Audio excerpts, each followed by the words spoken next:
Some new exclusive evidence has been found in YNW Melly's case, which is making everybody think now that YNW Melly is guilty. If you are a fan of YNW Melly, I highly suggest watching this video until the end, because this literally means everything for him. Also, if you are a YNW Melly fan, make sure you leave a like on this video right now, and don't forget to subscribe to the channel if you would like to join our iPhone X giveaway. Now, some new exclusive evidence has been found in YNW Melly's case, where now the law pretty much believes that they 100% have YNW Melly to the ropes for this because of what they found. Well, I will be sharing this new exclusive news with you here in a second, so keep on watching the video, but first, it would probably make a lot more sense if I tell you what really happened the night that YNW Sakchaser and YNW Juvy passed away. Now, allegedly from online sources, they are saying that on October 26th, the day that Sakchaser and Juvy passed away, it did in fact happen inside of the car that YNW Melly and YNW Portland were in alongside Juvy and Sakchaser. YNW Portland was driving the car that day, and YNW Melly was in the passenger seat, and then YNW Juvy and Sakchaser were both in the back seat. It was a 4-door SUV. They were in the back seat when it happened, and sources are saying right now that they did drive down a side street where there isn't many cars or people or even cameras from the street lights or anything like that. It was really just a suspicious road to begin with. They did drive down the side street where they came to a stop, and obviously nobody really knows what was said in the car before it happened, but allegedly that's when YNW Melly turned around from the passenger seat to face towards the back seat. That's where he took them out. After that was done, YNW Melly then apparently proceeded to walk outside of the car and then use his firearm to destroy the car, and they tried to, make it appear as if it was roughed up during a drive-by, because that was going to be, used as an excuse by them, so then they would be off the hook for when the police ask, how did Sakchaser and Juvy pass away, but you guys are still fine? Well, their plan didn't really go exactly as planned, as the police saw right through YNW Melly and Portland.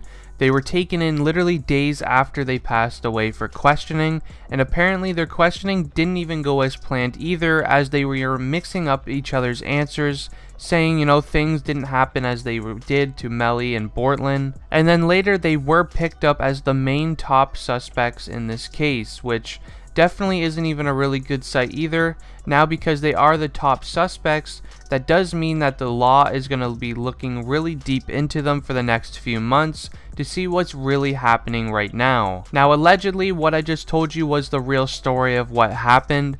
This all came from an online source, so I'm not exactly sure, but it does sound honestly kind of convincing now that because of the evidence that I'm about to share with you right now, so make sure you keep on watching this video. Now, some new evidence was found in this case, and it's actually kind of making it very, very interesting, because if they can't actually match this evidence with the firearm that was used, it could actually in a way help YNW Melly in this case. Now, when this all did happen, if it did happen anyway how everyone is saying online and in the court, then YNW Melly didn't notice the little old bullet casing on the floor mat inside of the car.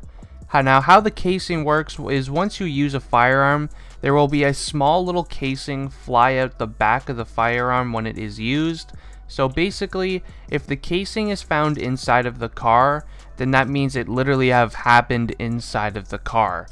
But if they can't find the firearm that was used for this, it could actually potentially in a way help YNW Melly, due to the fact that if Melly wasn't caught with the item in the first place after this whole, house was raided and basically the whole area was searched and all of that, if they didn't find the item, that means that the item had to have been with somebody, and if it was an actual drive-by, then who knows where it could actually be right now, because usually when those things happen, the people that are doing it, they're gonna literally drive for hours right after that. They're gonna be, going out of the country or even out of, the state, whatever it is, they're not coming back, because they just did something very bad. So if, they can't find the item that Melly apparently used, who knows if Melly even used it? That's what's really being talked about right now in this case, is how do we even know if Melly actually used it if they didn't find the item in the first place?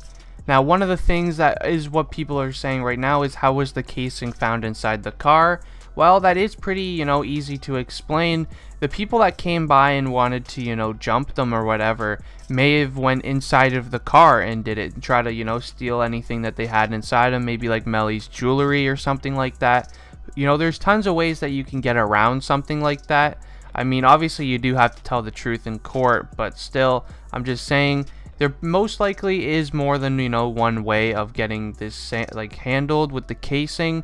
I know it is really good evidence, but still, there's a lot of ways that it could have happened. But that is the end of this video. If you guys did enjoy this video, please leave a like on it and subscribe to the channel if you guys are new.